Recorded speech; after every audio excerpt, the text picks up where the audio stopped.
Eles acharam que tinham encontrado a solução perfeita. Um plano audacioso, quase poético. Trazer novos predadores para o Canadá e deixar que a natureza fizesse o trabalho sujo. Afinal, se os javalis selvagens estavam fora de controle, por que não convocar um caçador à altura? Um animal capaz de caçar no frio, de enfrentar presas enormes e restabelecer o equilíbrio perdido. Soa lógico, não é? Mas o problema é que a natureza raramente funciona de forma lógica, e muito menos quando o ser humano tenta reescrevê-la.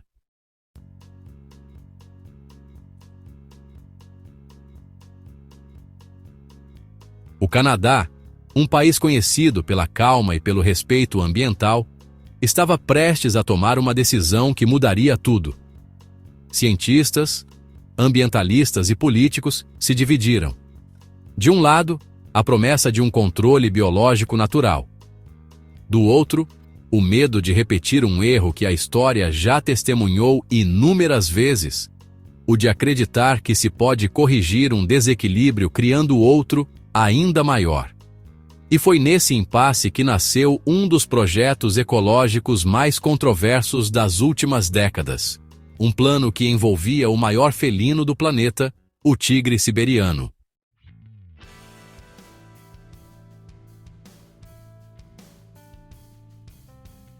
Imagine por um momento tigres caminhando entre as florestas canadenses, caçando os super-javalis que destroem plantações, poluem rios e ameaçam espécies locais. A cena parece saída de um documentário épico, e foi exatamente isso que atraiu a atenção da mídia mundial. Mas por trás das imagens bonitas havia uma verdade desconfortável. Nenhuma introdução de predadores na história humana terminou bem. Do coelho na Austrália ao sapo cururu na Oceania, cada tentativa de corrigir a natureza acabou criando uma catástrofe ainda maior.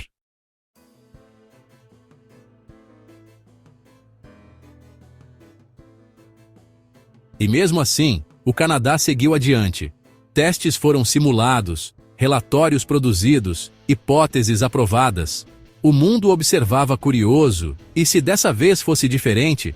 E se os tigres realmente conseguissem conter os javalis? E se por fim tivéssemos aprendido a trabalhar com a natureza, e não contra ela? As respostas vieram rápido, e elas não foram nada parecidas com o que os idealizadores esperavam encontrar.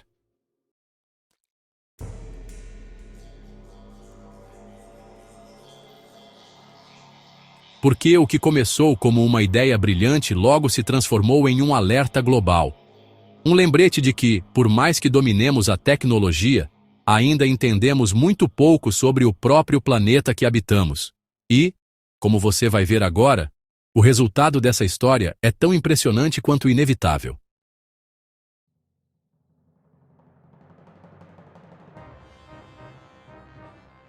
O ar é seco.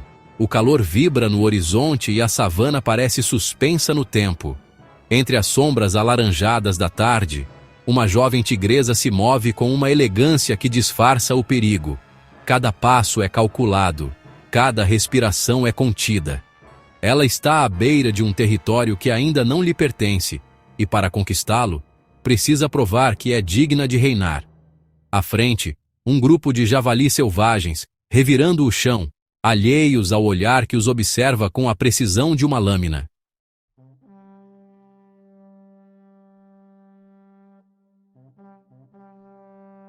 A tigresa se abaixa, o corpo tenso como um arco prestes a disparar. Ela controla até o movimento do rabo, porque sabe que, na selva, o menor erro pode custar a vida.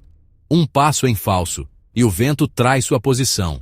Mas ela é pura concentração. Uma sombra viva entre a relva alta. Então, sem aviso, o silêncio se rompe. Um salto, um rugido abafado e o choque entre predador e presa. O javali mal tem tempo de reagir. As presas atravessam o couro grosso, o ar se enche de poeira e de destino. Em segundos, tudo termina.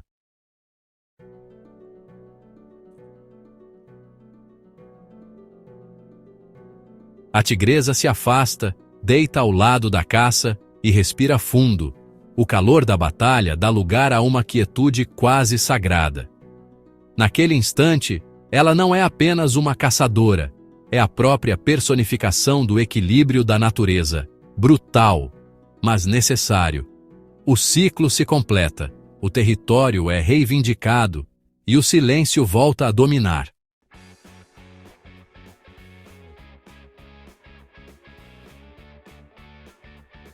Mas, curiosamente, a imagem dessa tigresa representa mais do que uma cena isolada da natureza. É um reflexo de algo que acontece do outro lado do planeta, em um lugar muito mais frio e aparentemente pacífico. Lá, também há criaturas semelhantes aos javalis que ela acabou de caçar. Só que eles não têm predadores naturais, nem fronteiras para respeitar. Eles se multiplicam, devastam terras e desafiam tudo o que os humanos acreditam controlar.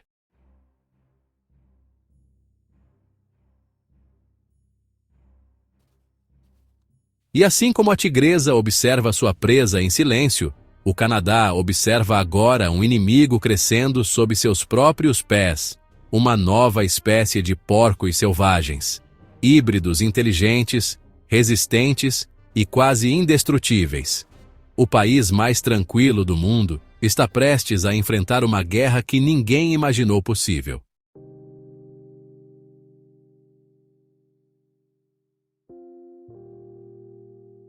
A milhares de quilômetros da savana, o cenário é outro: campos brancos de neve, florestas silenciosas e lagos congelados.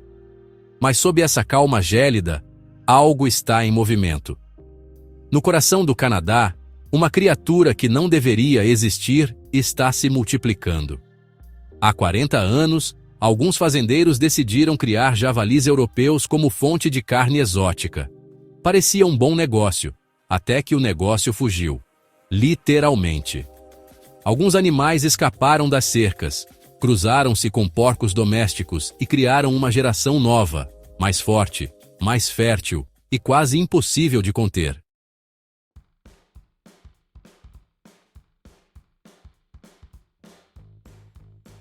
O resultado? Um híbrido colossal, o chamado super javali. Esses animais herdaram o tamanho e a força dos javalis selvagens e a inteligência e a reprodução acelerada dos porcos comuns.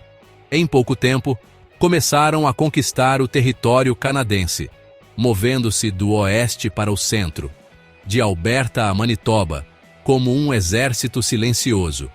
E onde chegam, deixam um rastro de destruição, lavouras devastadas, solos arrancados, ninhos destruídos. É como se a própria terra tivesse sido revolvida por um trator invisível.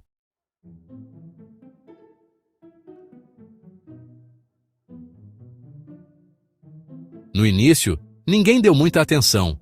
Um porco aqui, outro ali. O Canadá é imenso, afinal. Mas a natureza tem seu próprio senso de humor.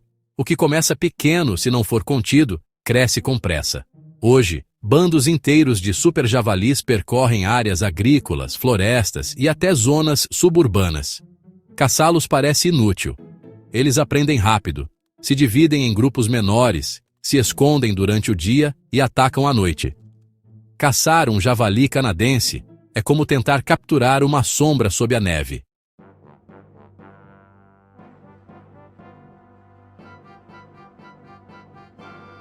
A ameaça se tornou tão séria que pesquisadores já os chamam de a espécie invasora mais perigosa da América do Norte. E, olha, com razão. Além de destruir plantações, esses animais alteram o equilíbrio ecológico, poluem rios e ameaçam espécies nativas. Onde passam, o solo perde vida, as aves somem e a floresta parece adoecer. É um desastre que cresce com a mesma velocidade com que eles se reproduzem.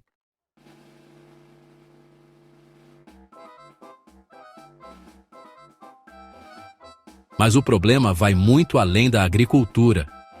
Porque esses animais não apenas sobrevivem, eles vencem. Resistentes ao frio, inteligentes e vorazes, eles representam uma força de invasão que o Canadá nunca experimentou antes. E à medida que o governo busca soluções, surge uma pergunta inquietante. E se a resposta não vier de caçadores, mas de outro predador? Um que já nasceu para enfrentar criaturas assim?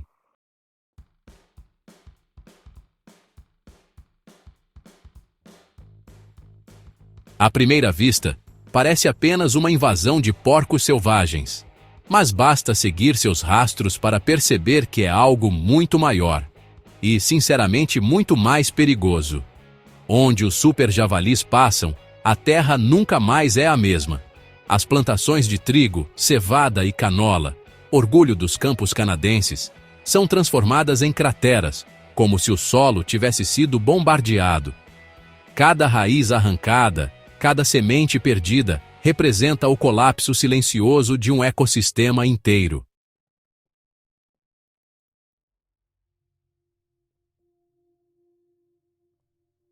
Esses animais não se contentam em comer. Eles reviram o mundo ao redor. Ao cavar o solo em busca de alimento, desenterram insetos, raízes, micro-organismos, toda a base viva que mantém o equilíbrio da natureza. E quando chegam aos rios, o desastre ganha correnteza. As margens cedem, a água escurece, e sedimentos contaminam as correntes. Um javali pode atravessar quilômetros de riachos em uma única noite, espalhando bactérias, vírus e parasitas que afetam desde sapos até cervos.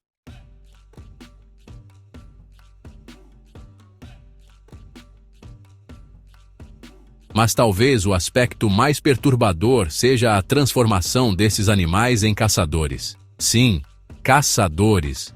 Os cientistas já documentaram grupos de javalis atacando pequenos mamíferos e até veados jovens. Eles roubam ovos de aves, destroem ninhos e eliminam predadores menores. Onde antes havia canto e movimento, resta o silêncio. Em regiões afetadas, a diversidade de aves e mamíferos caiu em até 26%, uma perda que, na natureza, equivale a um grito abafado.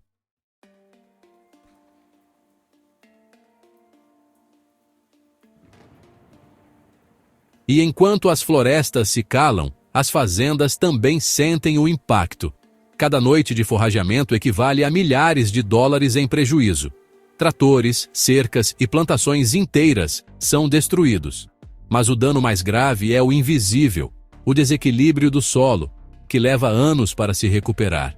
E enquanto os agricultores lutam para conter os prejuízos, os javalis continuam expandindo o território, como se seguissem um plano que ninguém consegue antecipar.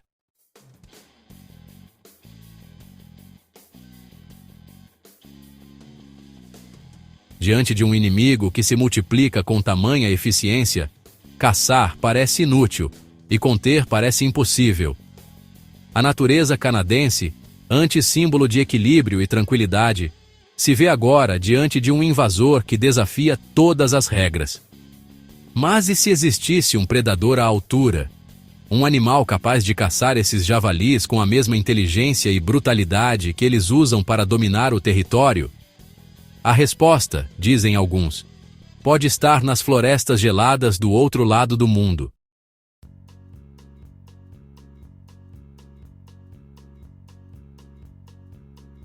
Se há algo que a história dos super-javalis deixa claro, é que eles não são apenas fortes, são estrategistas. Cada geração parece aprender com os erros da anterior. Fugiram de caçadores, enganaram armadilhas, memorizaram territórios e se adaptaram ao frio de um país onde até os lobos hesitam em caçar. Eles cavaram seu próprio espaço no topo da cadeia alimentar canadense. São o exemplo vivo de que a inteligência não é privilégio dos humanos e, neste caso, é uma ameaça.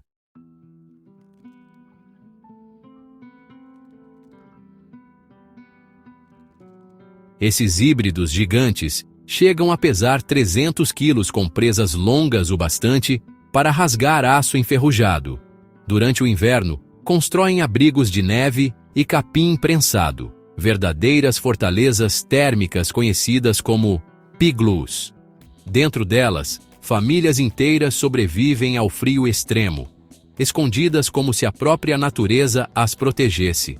Enquanto outras espécies lutam para não congelar, os javalis dormem quentes, esperando o momento certo para recomeçar a destruição.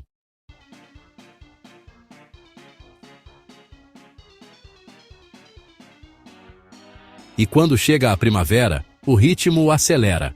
As fêmeas, extremamente férteis, dão à luz até 12 filhotes por ano. Os pequenos crescem rápido, aprendendo desde cedo a fugir de humanos e farejar alimentos em meio à neve. É um ciclo perfeito, cruel, mas perfeito. Cada nova ninhada é uma pequena tropa que se espalha pelo território canadense, conquistando espaço que antes pertencia a outras espécies. Onde há mata, eles entram. Onde há campo, eles dominam. Onde há resistência, eles esperam.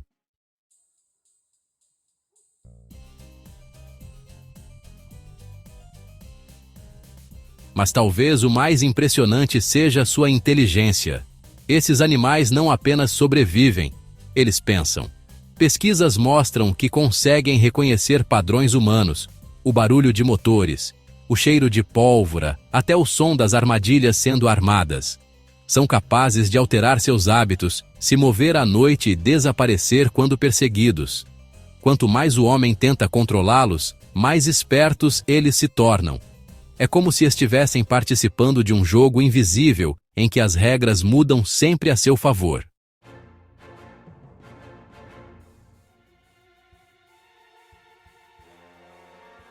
E é diante dessa astúcia quase sobrenatural que o Canadá se vê sem respostas. O país precisa de algo mais rápido, mais inteligente e mais implacável. E é nesse ponto que surge uma ideia ousada, tão fascinante quanto perigosa. Uma proposta que parece saída de um filme: importar o predador supremo do frio, o caçador que há séculos domina o gelo e o silêncio. O tigre siberiano.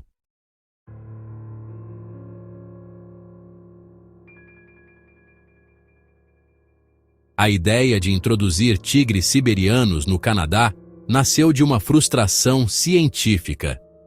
Depois de décadas tentando conter os super-javalis com armadilhas, cercas elétricas e abates controlados, as populações continuavam crescendo. O governo canadense criou programas regionais de monitoramento, usando helicópteros e drones para rastrear os bandos, mas os resultados eram desanimadores. Os javalis se mostraram inteligentes o bastante para mudar de área e até para reconhecer o som de aeronaves. Foi nesse contexto, em meados dos anos 2020, que a proposta surgiu. Não de caçadores, mas de ecólogos preocupados com o colapso ambiental.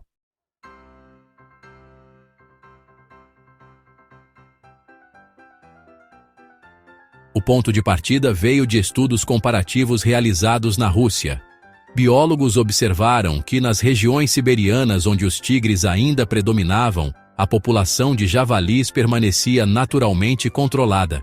O predador agia como um filtro biológico, impedindo que os porcos selvagens se tornassem praga. Quando os tigres foram caçados até quase desaparecer, o número de javalis disparou. Esses dados chamaram a atenção de pesquisadores canadenses, que viram no felino uma possível ferramenta de controle natural, um predador biológico capaz de equilibrar o sistema sem o uso de venenos ou caça em massa.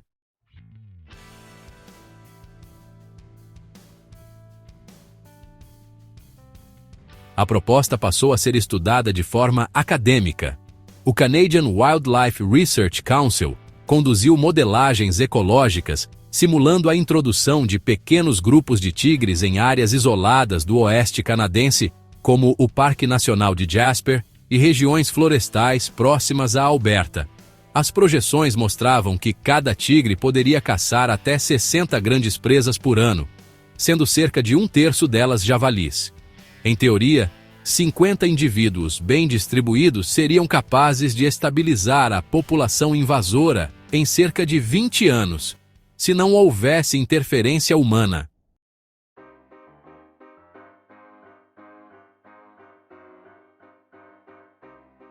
mas transformar teoria em prática seria um desafio monumental. Primeiro, o transporte tigres adultos, vindos de centros de conservação na Rússia, teriam de cruzar oceanos sob rigoroso controle sanitário.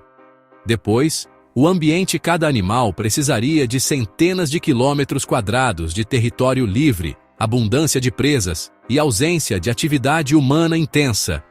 Além disso, haveria o risco genético. Os tigres poderiam se reproduzir, adaptarem-se ao novo território e se tornar uma espécie invasora por conta própria. O Canadá é vasto, mas seus ecossistemas são delicados. Uma mudança desse tipo poderia gerar consequências em cadeia.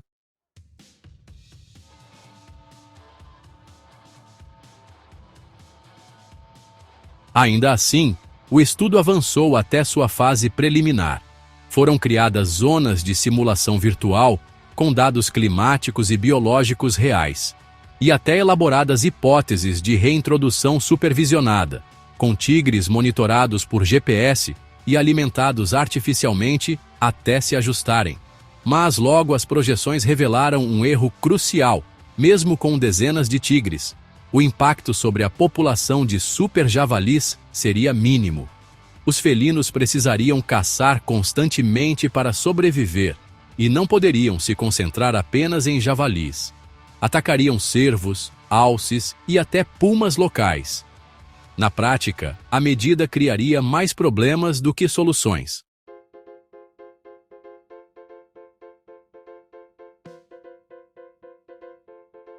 Quando os resultados das simulações começaram a circular entre as universidades canadenses, a ideia de usar tigres siberianos já tinha despertado curiosidade internacional. Mas bastaram poucos meses de análises de campo para que os obstáculos emergissem em todos os níveis. O primeiro e mais óbvio era territorial. Um único tigre siberiano, na natureza, pode dominar uma área de até 1.900 km², o equivalente a uma cidade inteira como Toronto. O Canadá simplesmente não teria espaço controlado o suficiente para abrigar uma população significativa desses predadores sem interferir em comunidades humanas ou em espécies já estabelecidas.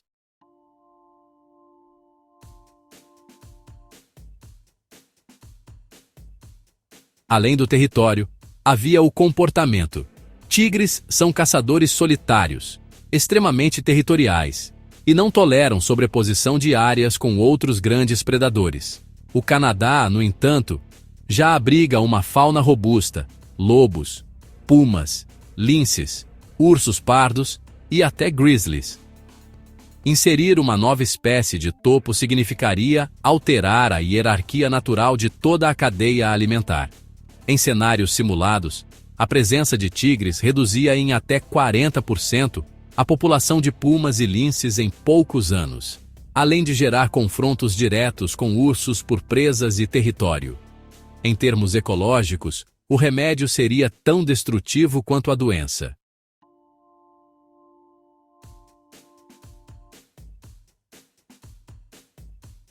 A logística também era um pesadelo.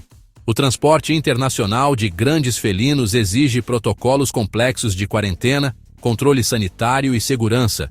Tigres siberianos são classificados como espécie vulnerável. Restam menos de 800 em vida selvagem, e qualquer movimentação deles requer autorização internacional, inspeção veterinária e rastreamento por chips implantados. Cada operação custaria milhões de dólares e exigiria meses de preparação. E mesmo que os tigres chegassem ao Canadá, o processo de aclimatação seria incerto. O território canadense tem padrões de neve, luminosidade e presas diferentes dos da Sibéria. Os felinos precisariam adaptar hábitos de caça inteiros.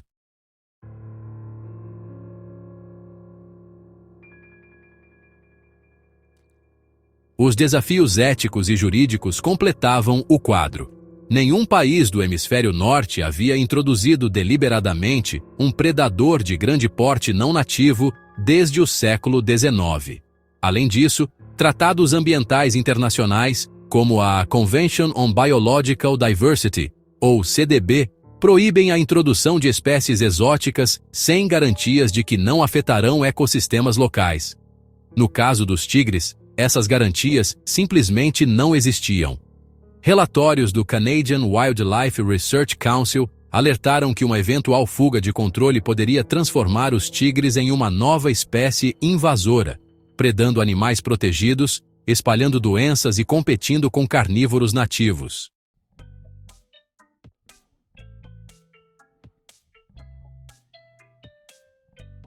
Por fim, havia o fator humano.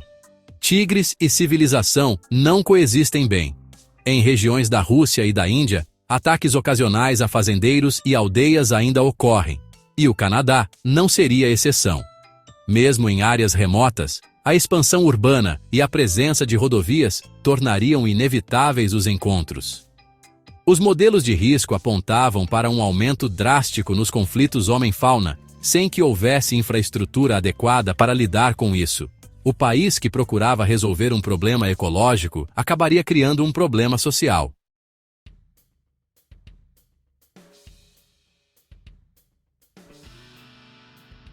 E assim, a proposta que começou como uma alternativa científica ousada passou a ser citada nos congressos ambientais como um exemplo de hipótese limite, uma ideia possível apenas na teoria.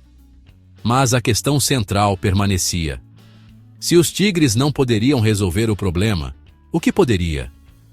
Essa pergunta, ainda sem resposta, abriu o capítulo final dessa história, o desfecho inevitável de uma tentativa humana de controlar a natureza pela força.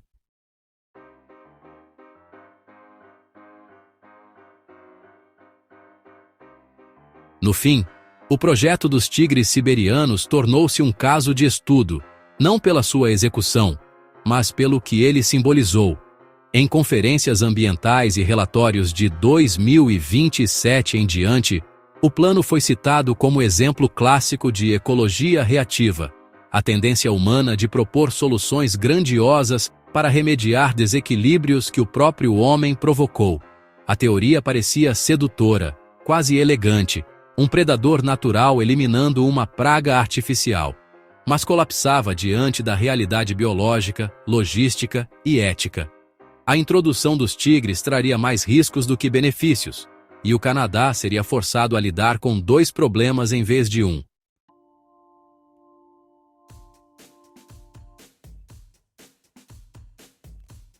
Estudos de impacto mostraram que, mesmo que o plano fosse implementado com sucesso parcial, os resultados seriam insignificantes. Um tigre adulto necessitaria caçar até 60 grandes presas por ano para manter o equilíbrio energético. Desses 60, apenas uma fração seria composta por javalis. O resto viria de cervos, alces, castores e até carnívoros menores, espécies fundamentais para o ecossistema canadense.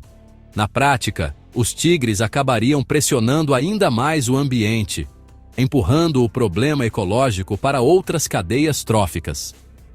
O controle biológico, ironicamente, se transformaria em desequilíbrio ampliado.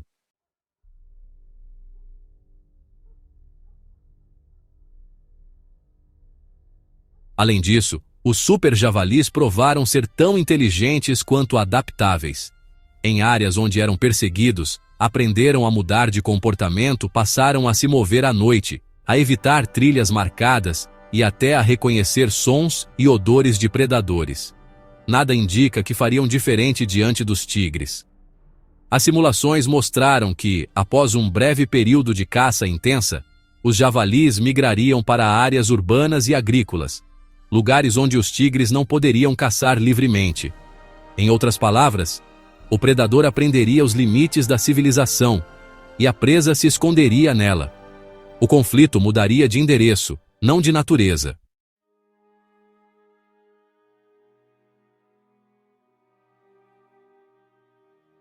Do ponto de vista econômico e político, o projeto também desabou. O custo total estimado, incluindo importação, transporte, monitoramento por GPS, alimentação inicial e manutenção ambiental, ultrapassava US$ 2 bilhões em um prazo de 10 anos. Tudo isso para um retorno ecológico considerado, olha só, estatisticamente irrelevante. Quando o relatório final chegou ao parlamento, o consenso foi unânime. A introdução dos tigres seria cientificamente fascinante, mas administrativamente insustentável. O governo arquivou a proposta, e ela entrou para os registros oficiais como projeto hipotético não recomendado.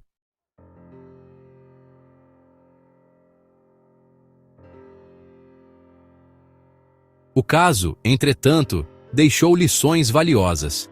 Ele mostrou que a busca por soluções ecológicas não pode ser conduzida com a mesma pressa com que os problemas são criados. A natureza opera em escalas de tempo e complexidade que a gestão humana ainda não compreende por completo. Cada espécie, em cada ambiente, existe dentro de uma rede de interdependências. Romper um elo é sempre mais fácil do que restaurar o tecido inteiro.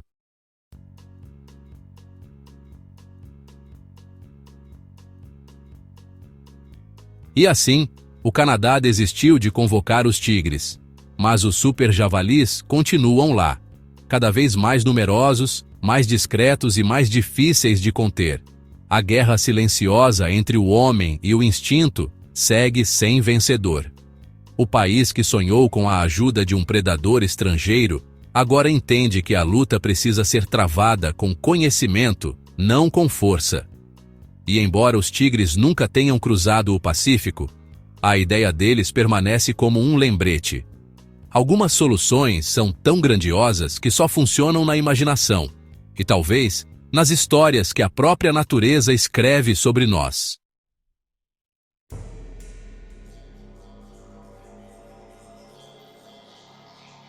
Então, depois de tudo isso, fica a pergunta: será que o problema dos super-javalis é mesmo sobre os javalis ou sobre nós?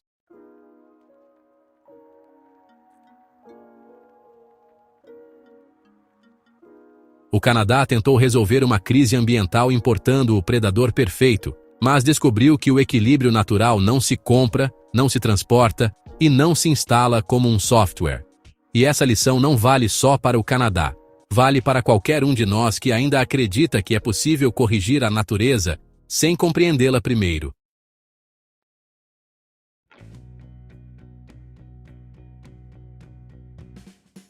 Se pensarmos bem, o que aconteceu lá é o reflexo do que acontece em todo lugar onde o ser humano tenta controlar o que não entende.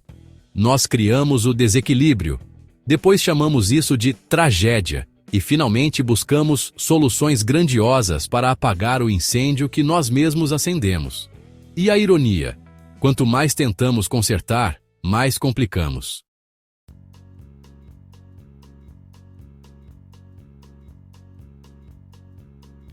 O caso dos tigres siberianos no Canadá não é apenas uma curiosidade biológica, é um espelho. Ele mostra como o impulso de dominar o mundo natural ainda é mais forte do que o desejo de coexistir com ele. E, no fundo, talvez a pergunta mais importante não seja como controlar os javalis, mas quando vamos aprender a parar de agir como eles.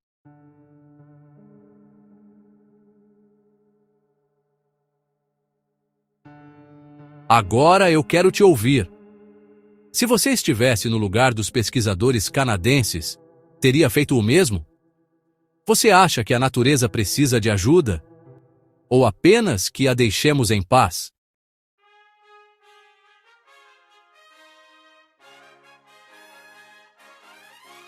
Responde aqui nos comentários. Quero saber o que você pensa. E se você gosta de histórias reais que revelam o quanto o mundo é mais complexo do que parece, inscreva-se no canal e ative as notificações.